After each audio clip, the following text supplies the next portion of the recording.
Gentlemen, ladies, welcome on into another episode here of Winning Bets. I'm, of course, Jason Mattis, giving you guys some free sports picks every single day. I look forward to talking some sports and talking some sports betting with you guys on this great Wednesday morning.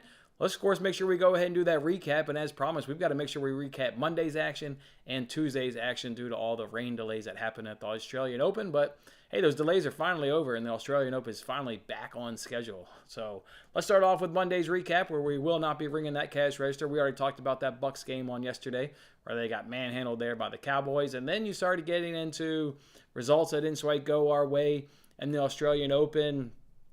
Maybe you could sit here and, and blame it on, multiple rain delays and blame it on the heat delays. But the fact is both of those players, had to deal with those conditions. And, the guy that obviously that we picked didn't deal with those conditions better than his opponent. So we dropped a three-legged parlay there in that women's parlay as the last lady went ahead and dropped. She didn't even win a set, quite honestly. She just got her ass kicked.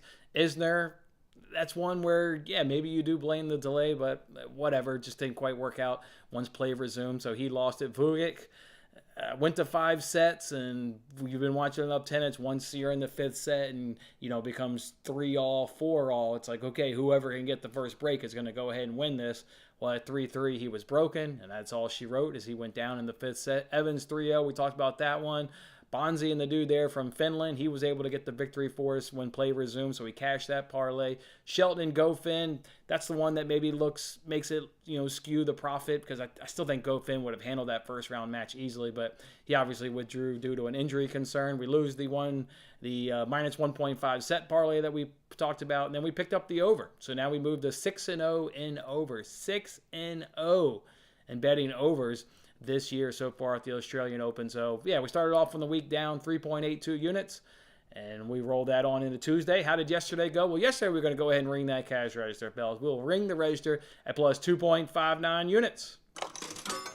I love to hear that register right there. Almost just a spectacular day. We did lose one of the two overs, so overall we are now 7-1 betting overs in the Australian Open. Griekspoor and Van der Sloot he couldn't let Van der Sloot get one set. He had to beat him 3-0. If that goes 4 sets, like I thought it was going to go, maybe even possibly 5 sets, but for sure for 4, man, he whooped him 3-0. Came out and absolutely whooped him. So a little bit of a heartbreaker losing that over, but we came back and easily got over 36.5. So that was good right there. The one that really just irritated and actually made me throw the tablet down when I was streaming the Australian Open this morning was Sungin. We talked about him. He was going up the man there from Poland. He won the first set. Great. You're sitting at a plus 320 dog, and you come out and you win the first set. That's outstanding right there. Up a break in the second set. Chance to serve out the win in the second set, and he gets broken. So it goes to 5-5. Not the end of the world. Can still win the second set, but boy, when you've got it on your racket to go ahead and win it and then go up 2-0 overall in the match, tough right there. He ends up losing the tiebreaker, just got rolled in the tiebreaker. Third set, battles back. Not battles back, just in terms of like battles back after dropping a set. He was in control that third set and got the win on the third set. So now you're holding on to a plus 320. You're up 2-1. And then it all just fell apart for him. He got broke multiple times in sets 4 and 5. I threw the tablet down towards the end of the 4th set when he was going to drop that. And I went to go look on the books to not to live bet it, but just to kind of get a look. And the books were having him as the dog. They didn't even think that he could rally and come back and get that 4th set. That one, man, to be holding 320 and to be almost had a straight set winner and then be up 2-1 and can't finish it.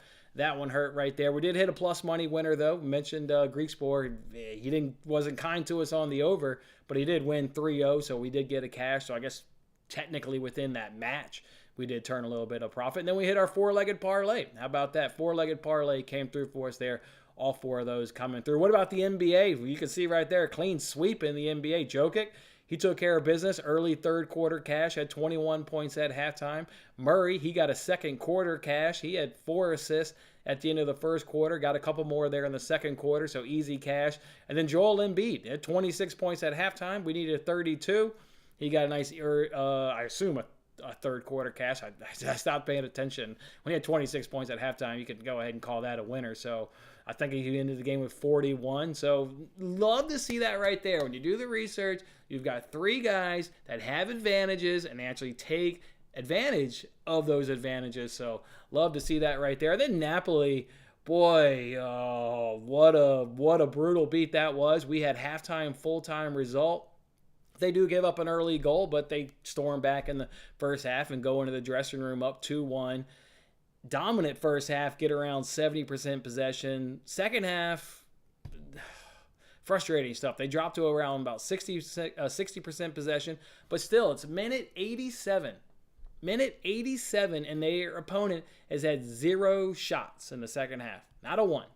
Come the 87th minute, they take their first shot, and it finds the back of the net, and the game goes to extra time. Just tough right there. Napoli, you got punished. You got punished for letting them hang around. You should have gone ahead and gotten a third goal. They weren't very attacking in their own right in that second half. They only had 4 shots. Just they were comfortable. It was a cup game. Games come fast, and they just frustrating. And it is frustrating that you take 1 shot in the second half and that has to find the back of the net. So that was ugly right there, but still a great day. A plus 2.59 units. And clawing back, obviously down on the week. And it shows we lost some arbitrage money. But again, when do we use arbitrage money? We like to use it on situations where we can earn free bets. We lost our Australian Open parlay, which credit DraftKings on that one. We sit here and we talk about, maybe they didn't refund us for, a Jared Allen or that DeJounte Murray there a handful of weeks when they want to refund other situations in that exact same scenario. Credit DraftKings. Remember, all those matches had to start before midnight Eastern time. Well, there's about a 4.5-hour rain delay last night in the Australian Open, so nothing really went off before midnight, and they honored that, and they gave everybody their free bet back. So good move there by DraftKings. Not one they had to do. They could have said, well, that's the house advantage, kind of like, how they pick and choose when they want to do refunds. Good move there by DraftKings. So, yeah, we didn't really lose $10 in arbitrage money. We now have a $10 free bet. If you're curious, what does that look like in terms of the Australian Open? I'll throw that up on the other side. More just highlighting the 3 days. Obviously, good day 1, bad day 2, a good rebound there on day 3. So, what does that put us at? Day 1 and day 2, that'd be about plus 0.4 units. You add that to 1 point, so about a plus 1.5 units. So, plus about 1.5 units in the first 3 days of the Australian Open. So we'll gladly go ahead and take it. Let's jump in that comment section, see what you guys are up to on this great Wednesday morning, and then let's talk some bets. What's going on, Christian? Yes, sir. Appreciate the kind words. You have the same jersey. Nice. Yeah, I love this. Thad in the comment section. You guys see him from time to time. He, just wanted to say thanks for, generally speaking, everything. He hooked me up with a nice kit. So I love that. I love the Leipzig one. Yes, sir. Let's run it back, Brian. I've got a handful of player props we're going to go ahead and take a stab at today and see if we can't bust the broom out again. Morning, Alex, and morning, Ross and DeGent. Morning, Israel. Hope you're doing well. Tim, what's going on, fellas? What's going on? Calling Soccer is going to print today. Oh, yes. I love our soccer bets today. I like it. I did not bet the Italian Super Cup, Inter Milan versus AC Milan. I mean, I'll look at lineups, but as of right now, I didn't get in a bet for that game. You're calling Leeds is going to score a goal and a goal against Machine, and United's going to win this thing 5-0. Crystal Palace hasn't scored in is it 3 of their last 4 or 4 of their last 5? They're going to win, but 5-0 I think could be a bit much at Selhurst Park. I think they're going to rotate a touch. You don't have Martial. He came off at halftime against Man City. So I think you're going to get Weghorst, the loanee there from Burnley. I think he's going to come into the United squad and make his debut. Rashford's just started on one of the wings. He's in fine form. So, yeah, I agree with you on the United win, but 5-0 could be a bit much. Man United only minus 145. I hear you, man. We gave it out on yesterday's show at minus 125. I gave it out to you guys as fast as I could yesterday at minus 125, Alex. I don't understand. It's a road game, but Palace isn't doing anything. They're going to probably win this thing to 0, but I didn't quite want to go there because at minus 125, I'm happy at minus 145. Hell, I would still be happy if you didn't quite get that bet in. Morning, my man. Good morning. Are we doing Crystal Palace under? I'm not going to sweat out. I'm comfortable with the money line. I'll just throw those bets up there on the screen. We've already talked about them. I'm comfortable with just winning the game at minus 125. Talked about it yesterday. I don't want to complicate it. I think they win to 0. I think they probably get their team total of over 1.5 goals, which is at minus 114. But God forbid this thing goes 1-0 or, or 2-1 or whatever. I don't know. I don't want to complicate it. They're going to win the game. They're a much better team, a much better form. Yeah. So just give me the money line. And then you could see there yesterday, we talked about that Wolves-Liverpool under 1.5. An early goal by Elliott, hit from long range, caught the keeper off his line and hit a beauty of a shot up over him. So credit Elliott there. But having watched that entire first half and much of the second half, mainly the first half obviously involving our bet, there were chances, but nothing really to speak of after that goal. Liverpool did put another one in the back of the net, but it was an very easy offsides call. So that's why he got the goal in the back of the net, because it was way offside. I mean, the guy cheated. But Wolves, they only really created one chance. It was by Traore. And if you've heard me on Between the Posts talk about Traore, all he is an oiled up, fast-running dude. His crosses suck, and his shots suck. And he had a chance to trouble the Liverpool keeper, but it went wayside net. He got pace for days. And you'll slide right off of the guy, but he wasted Wolves' best chance. So, and he was actually really all Wolves had. I mean, they kept playing it out to him on the wing, and he would run down the flank and attempt to whip in a ball, but he's just bad. That's actually comical. Barcelona's been like rumored to like buy him the last couple summers. It's like, for what? Like, the guy's terrible. But anyways, second half of that parlay is Leeds first half, Cardiff against Cardiff. We just need one goal. You just get one goal. I don't care who scores it. I expect Leeds to put out a pretty decently strong lineup under Jesse Marsch. This is an opportunity where, at home, field a good lineup, start building some confidence. You're in a relegation fight in the league. Build some confidence. Get a win. Advance in the FA Cup. And do it convincingly up against Cardiff here at home. Cardiff, they sacked their manager over the weekend. They're slumping in the championship. They were in a little bit of or they're still in a relegation battle, but they had an opportunity to maybe pick up points over the weekend at home. They didn't. And yeah, they sent the manager home. They've sacked him. So just give me a goal. And as you can see right there, gave it out on yesterday's show at -115. It's now a 2-unit bet. You guys saw on Twitter yesterday when those Wolves-Liverpool lineups came out, it was like a dream under. I personally bet under 2.5. It was those lineups weren't going to score goals in my mind. So we added another unit. And the unit we added on BetMGM was a better price at -112. So we've got a 2-unit play going this afternoon there between Leeds and Cardiff to finish off that 2-unit cash. And then again, we'll go and take Manchester United there in the money line in the Premier League. All right, the comments are rolling. Let's see what Israel's up to. Crystal Palace has been conceding 2 or more goals. I see it 2-0. I could see 2-0 easily. I just didn't. Again, I was so happy with the -125. So shocked Israel with the -125. Probably like you were when you saw -125. I just didn't want to complicate it. I'm right there with you. Clean sheet, 2. Maybe they nick a third, but I would if I'm on the NBC Sports Predictor app, I can tell you right now I'm putting in 2-0. So that's where I'm at. I'm wholeheartedly agree with you. Rashford to have 2 shots on target is plus money. Yeah, bet that. Take it. Maybe you wait for lineups, but because there's rumors that it could be, there is a rumor out there the lineup could be Weghorst starting, making his debut in the middle, Garnacho on the left, and Anthony on the right, and Rashford. He picked up a minor knock against City, but he's in fine form. A knock, like, he's fine. He was in training the other day. But maybe you wait on lineups because you don't want him to come on in like minute 60 and then you're kind of effed. But I agree. If he's a starter, that's a bona fide bet. Finally made it back to last crazy week. All right, Cole, what's up, fellas? Cole's been giving up some dingers, man. I don't know if you guys read comments within tweets, but man, he's been coming out with some great against the spread stuff. Is more than worth a read and getting some great information. Anything you like in that inter match, Brian? I don't know, man.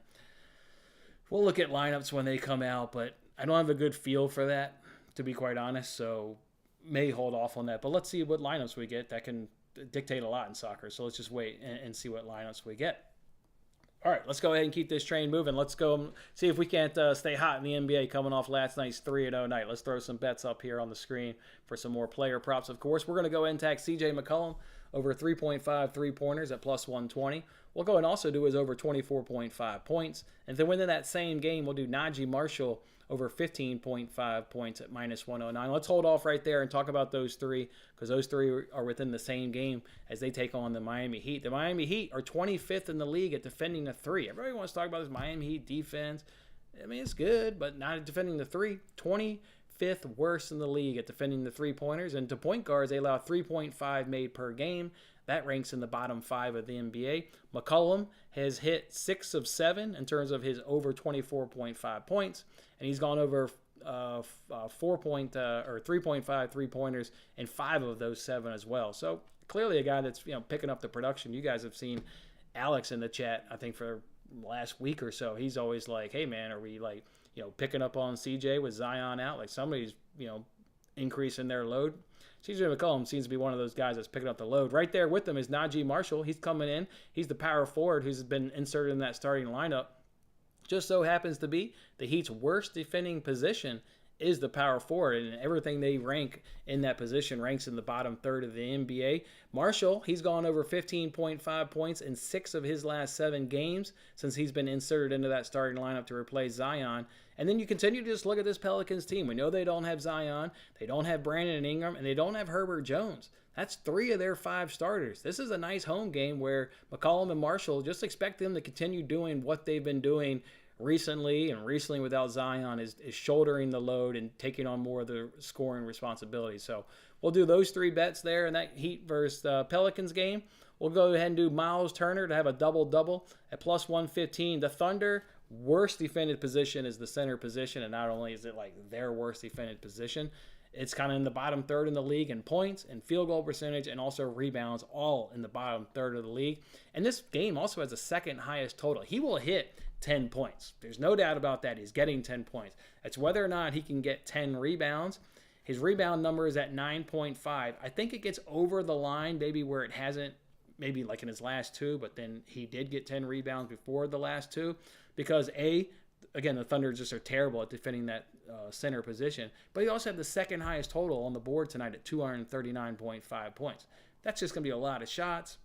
Some of those are obviously going to go in to try and get to 240 points to cash the over, but you're going to get a lot of misses. Fast-paced team there in the Thunder, so expecting a lot of rebound opportunities. They don't defend the center position very well from rebounds, points, and field goal percentage. So we'll take Miles Turner to have a double-double at plus 115.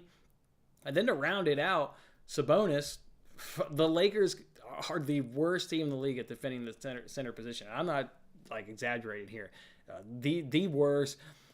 Field goal percentage is 61.6%. Points is 23.3 points. They allow 17 rebounds to centers. It's all gotten worse in the last 14. It's 33.5 points, 72.3 field goal percentage, 17.1 rebounds. I mean, those numbers are bottom of the league, not just like bottom 5, bottom 3. We're talking bottom. They suck at defending the center. Sabonis has gone over 20.5 points in 2 of the 3 matchups against the Lakers this season. So a no-brainer bet. And hopefully Sabonis can come through for the people and be cool. You know how guys know how DraftKings always does that?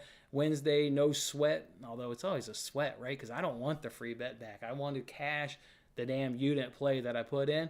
Sabonis, if you do want to be like me and match me on DraftKings, Sabonis will be my no sweat / sweat-free bet to potentially earn a free bet. But yeah, we don't want any part of that free bet. We want to go ahead and cash the bonus over 20.5 points. Let's go ahead now and jump back on into this comment section. Crystal Palace not to score. I'm not going there. I hear you. That's the sweatiest of all sweaty bets, and I'm just going to ride out Man United to win the game. Call him first basket. All right, Brian. He's got some nice advantages. Again, he's been taking the load, and you like that, 3 of the 5 starters are out. I like it, Brian. Good luck, man. Good luck. How about Keenan Murray over 11.5 points as a running mate bet? When I looked it up, the Lakers are so bad at the center position, I couldn't ignore. I didn't even know if I looked at another. I mean, obviously I looked at it, but the center position just jumps off the page. Let me have half a second here, Alex. I'll tell you if it's how good or bad it is versus the Lakers. The one I liked is actually that Kevin Herter, or whatever the hell you pronounce that guy's name is. The Lakers allow a lot of 3-pointers to him, We get numbers for every starter but him, but I don't see him having an injury status next to him. So I'm not sure. Versus the power forwards, basically average. So basically average. So they probably have his number bang on, and you're getting basically average numbers from the Lakers and defending power forward. So probably not a bet I can get on. Man, you can't ignore what they're doing there against the that center position, or not doing, or however the hell you want to phrase it, whatever they're doing right there. You added Nadal. Oh man, damn, we talked about that yesterday, Lee. I'm sorry that got you.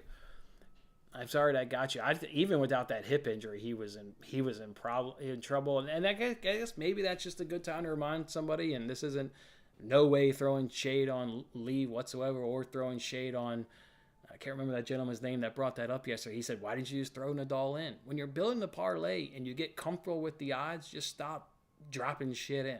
It's paid athletes versus paid athletes. All this shit is hard. Anybody can win. We all know that. I got to a price on that parlay yesterday. I was comfortable. I said on yesterday's show, Nadal probably gets the win, but I said of those 4 that I had in there, plus the potential of adding Nadal, I thought he had the toughest matchup going up against McDonald. That was not going to be a walk of the park. McDonald gave him all problems, and then towards the end, he did get a little bit of a help through that hip injury, but Nadal was already in problem. He was already very much in trouble. So I'm sorry, Lee, man.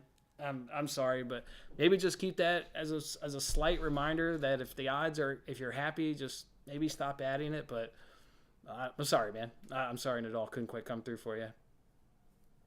You're using Sabonis. If you're using FanDuel, I mean, I would take it, but I would say, why are we not moving half of our money into DraftKings? I mean, this is a classic example. If you've got $10, why is $5 not in DraftKings and $5 not in FanDuel?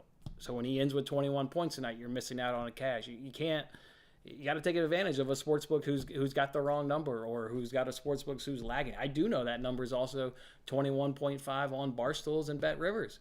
DraftKings is heavy on the juice to the over, so they will meet FanDuel and they will meet Barstool at 21.5. But I mean, take it, just like you asked me yesterday on that over, and I said take it and the over cash, but in the long run, that's going to bite you in the ass. So I wouldn't do that. Just take your, I'm not saying you got $10, but just take your $10 and split it evenly across 2 books. I'll do that. Best matchup you saw tonight is Grizzlies. Oh, yeah, I'm going to leave that up for a second while I read other comments. I'm telling you, Cole's got some great nuggets. Thoughts on Giddey? He was there. He was almost there when I was looking up the Miles Turner stuff. I almost pulled the trigger on that. So I think that's a good play. I think that's a great play there, Israel. Came close to making the card. That one and Miles Turner, sorry, not Miles Turner, Mason Plumlee rebounds. That one should make it. You know, we're going up against the Houston Rockets, and what do the Houston Rockets do? They shoot up a ton of threes. If they're having just an average night or a bad night, he's going to gobble up all the rebounds. Well, Mason Plumlee, Giddey, I almost added, and Mason Plumlee rebounds, I damn near almost added. Maybe I will over the course of the day. Let's hit this 2-unit banger in soccer. Let's have Man U come through for us and maybe see if we don't do it. Every center crushes. I mean, I'm telling you, I looked at the numbers, and I generally know the numbers because I look them up every day. But you know, when you look at the matchups, you're like, oh, Sabonis, and you like refresh your mind what the numbers look like. Yeah, no surprise, Sengun crushed the Lakers. Every center is crushing them based on the numbers. So let's see if Sabonis can't come through for it as well. Another good nugget there by Cole. Love to see it. Thank you. Could only fade the Lakers versus the centers. Yeah, you definitely not tailing. I can tell you that right there. Triple-double. All right, Alex, let's go. Israel, you are not alone. Alex is coming along for the ride on a triple-double. He's one up and at one. So, all right, love to see that right there. All right, I am going to throw this bet up. We've talked about it. And then just spitball here, fellas, and I am this close to pulling the trigger on Giants spread and Giants money line, and just kind of hear me out on this one.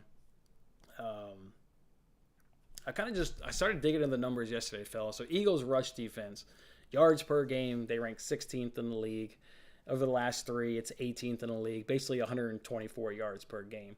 Yards per carry, kind of the same thing. They rank 24th, and it's 28th or 18th in the last 3. We know the Eagles do have a good pass defense, but their numbers are regressing here late in the season. Look, yards per game, they check in at first at 214. Over the course of the last 3, though, it's 214. So that's a big jump. That's about 30 yards. The Giants, if you look at their pass defense, they started off season numbers at 217. They've gotten better in their last 3. They're down to 200. Opponent completion percentage, Eagles come in at 62.95 on the season. It's gone up in their last 3 at 70.71. Giants, on the flip side, 62.66 on the season, gotten 67.65. So not as worse as the Eagles. Yards per completion, Eagles are at 8.7. Over the last 3, it's gone up to 9.2. Giants on the season is 10.3, gotten better at 8.7 in the last 3. Sacks per game, Eagles allow 4.1 on the season. They now allow 5. Giants, they allow 2.3. It's gotten better in the last 3 at 1.7. We look at points per game. Eagles allow 20.2 points per game. Over the last 3, it's 25.3. Giants, gotten better. On the season, it's 21.9. Over the course of the last 3, it's 18.7. Opponent red zone TD percentage. The Eagles are at 52.73, 50 in the last 3. Giants gotten a little bit better at 50.75, and it's down to 45.45% in the last 3. Opponent's third down percentage, Eagles, 38.75 on the season, gotten worse at 42.44. Giants, 35.35 on the season, gotten better at 33.33. Yards per play, Eagles on the season is 4.8, gotten worse over the last 3 at 5.1. Giants at 5.7, gotten better in the last 3 at 5 over the last 3. Turnover margin, Eagles plus 0.5 on the season, minus 1.3 in the last 3. Giants plus 0.2 on the season, and basically the same thing at plus 0.3. Week 18, Giants won the turnover margin. Again, with that rotated, heavy, rested squad, they were up on the plus margin at plus 1. I'm sure if I dig into the offensive numbers, they're going to be pretty similar to the defensive numbers from the Eagles. I was going to probably do that today, but that is like then where you got to balance. Okay, it was Gardner Minshew and not Jalen Hurts. So like how much does that weigh in your mind with a backup quarterback? But I'm loving that the Giants seem to be trending as getting better. The Eagles are trending towards getting worse. I love that the Giants showed against the Vikings, and they've shown it in the last handful of weeks, that their running game is really picking up. The Eagles' run defenses seem to be getting worse as the season came, and I was super impressed against the Vikings. I mean, Daniel Jones was super impressive. Barkley was super. I've got their team total locked in. I already gave that bet out. I'm super close to adding Giants plus 7.5 and hitting that money line at plus 295. Thinking about maybe doing the spread for 1.5 units and doing the money line for 0.5 units. So it's kind of where I'm at when I look at the numbers. Again, I'll look at the offensive numbers, but again, you really then got to factor in the quarterback play there for the Eagles. So it's kind of where we're at right there, fellas. What are you guys thinking? I'm focusing obviously on the Saturday games first. I'm a little undecided on Jaguars Chiefs. So I've spent most of my time on this Eagles Giants. I kind of just like the Giants. And then that's when I started looking in the numbers, because it's great that I like the Giants, but if the numbers don't support it, then I'm not going to pull the trigger. But these numbers support that Eagles declining and Giants are getting better. And yeah, I want to be backing the hot team. I don't care if it's on the road. Remember, we talked about Giants being our favorite wild card dog, and they went into Minnesota and took care of business. I mean, of course, it's close. It's playoff football. You're rarely going to get a blowout. I don't know. So I'll be surprised if we throw in a Giants plus 7.5. We throw in maybe a half a unit there on a Giants money line. So it's all right, Lee. Don't worry about it, man. You'll get the coins back, man. You'll get the coins back. Oh, shit. The past year for a ring. Oh, man. Oh, Ross. My man. My man. Congratulations, my man.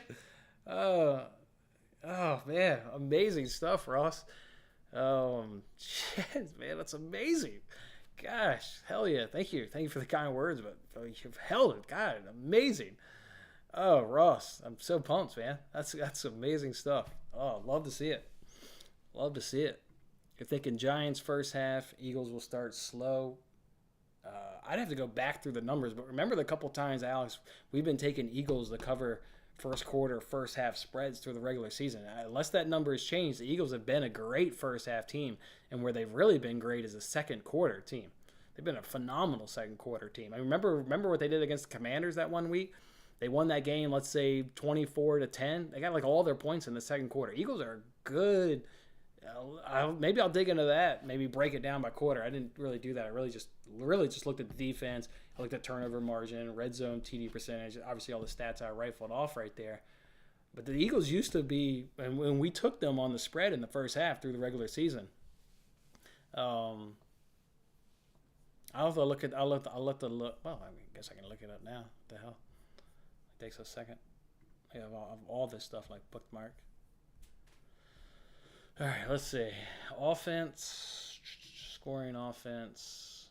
Let's just do half first. Philadelphia, wow, they've regressed big time. 17.4 points overall in the season. In the last three, they've only scored 12 points in the first quarter. Giants, they're getting an uptick. On the season, they're 9.3. And in the last three, they're 13.7. I bet you could find any stat. Like I just gave you guys a plethora of stats, and they all support Giants are trending up, Eagles are trending down. Here's one where first half points. Eagles are started off great, and they're trending down, and the Giants are the opposite. I bet you could look up a gazillion stats, and not all the gazillion are going to go your way, but I bet let's look at the defense, but I bet a ton of them are going to go your way. I'm on the Giants, fellas. I have all the Giants. All right, from a points allowed perspective in the first half, all right, Eagles' numbers have basically stayed the same. It's 10.3 on the season and 10.0 in the last three. Giants have basically stayed the same. It's 10.8 on the season and 11.0 on the last three. So no real change from a defense perspective, really, points allowed. I don't know if I can quite get there with you there, Alex, but that offensive decline there for the Eagles with the uptick of the Giants. Oh, wait, you said you were going to take the Giants. Wait, oh, yeah, you said you were taking Giants. Okay, then no, and I do agree with you. Sorry. Read the stat right, but read your comment wrong. Yeah. Thank you, Ross, again for the nice comment, man. Appreciate it. Ross going all in. Hey, if he's got the one, he's got the one.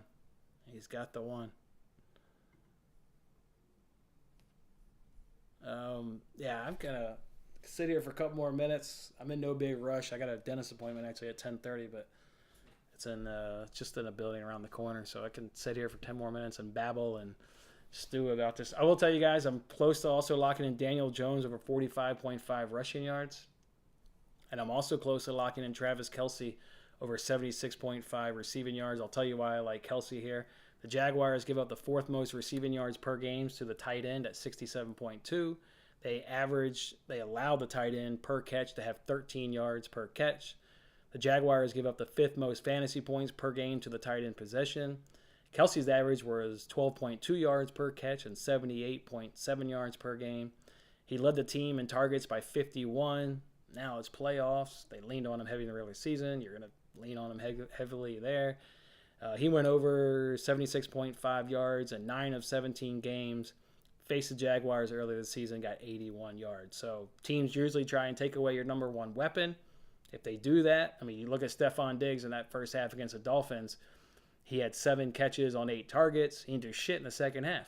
Well, they started blanking him with a safety, and then Diggs didn't do anything. So Kelce's a tough one. He's usually tough to kind of do that from a tight end spot, but the Jaguars being really the fourth worst team at defending the tight end position, kind of close on pulling the number there on Kelce to have a nice day at over 76.5 receiving yards. Was waiting. The reason I haven't pulled the trigger on that is they have his yardage up, but they don't have his receptions up. So I'm kind of curious what number his receptions would be. And then Daniel Jones over 45.5 rushing yards. Just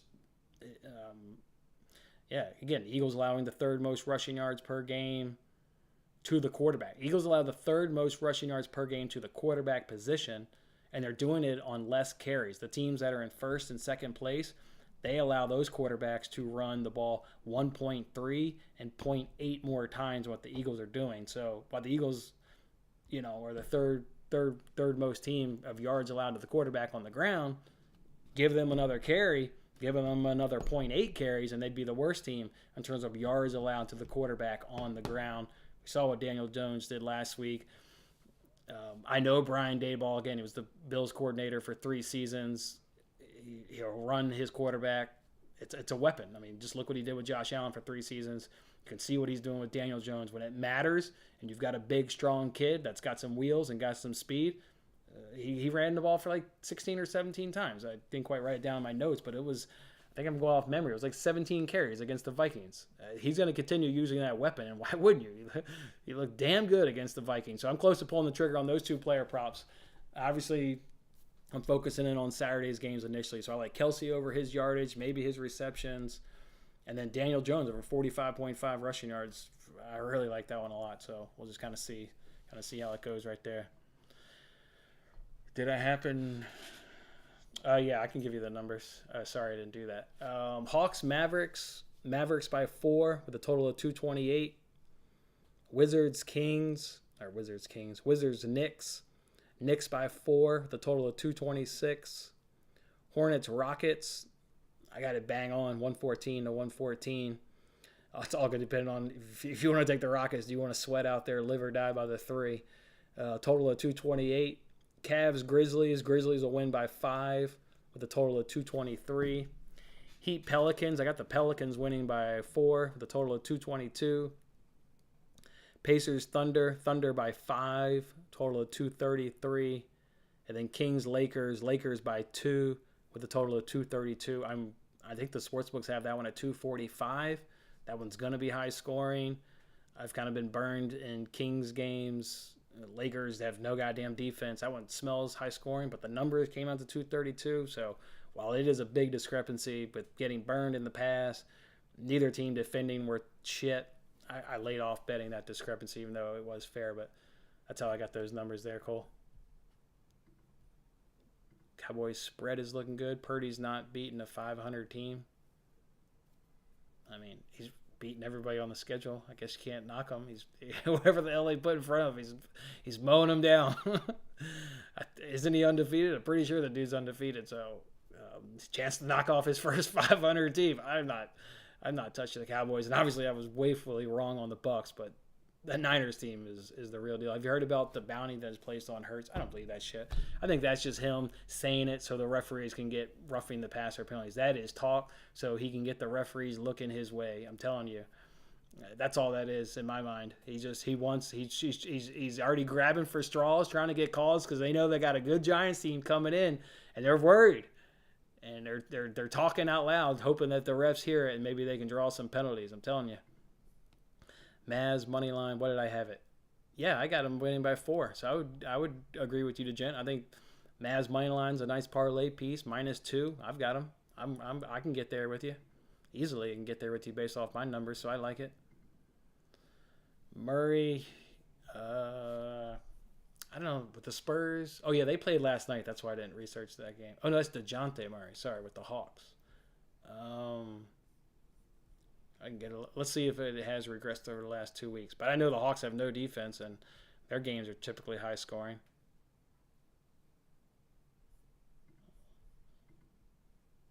Let me look here for a second.